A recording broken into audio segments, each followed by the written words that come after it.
আমাকে আসলে রিসেন্টলি এখনো আপডেট জানানো হয়নি, গতকাল কোনো আপডেট জানানো হয়, তার আগের দিন যেদিন আর কি জামিলের বডিটা পাওয়া যায় সেই সময় আমাকে কনস্ট্যান্ট আপডেট জানানো হয়েছে পুলিশ ডিপার্টমেন্ট থেকে।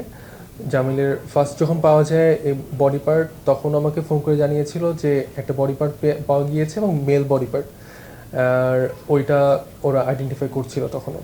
পরে যখন আইডেন্টিফাইড হয় যেটা জামিল, তখন আমাকে ওরা জানিয়েছে। তখন আমি জিজ্ঞাসা করছিলাম যে তো বৃষ্টি আসলে কোথায় বা বৃষ্টির কি আপডেট।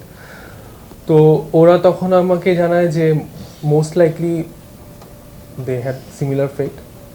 আর পরে সেদিন তো রাতেবেলা, তো পরের দিন ভোরবেলা আমাকে পুলিশ ডিপার্টমেন্ট থেকে কল করে কনফার্ম করা হয় যে বৃষ্টি আর নেই। আর ওখানে আমাকে যেটা আসলে বলা হয়েছিল যে ওর বডি পার্টস বা ওর বডিটা ওরা ফাইন্ড আউট করার চেষ্টা করছে, কিন্তু যেহেতু সাগরে আসলে ফেলে দেওয়া হয়েছে, এখানে রিকভার করার চান্সেস আর ভেরি লো।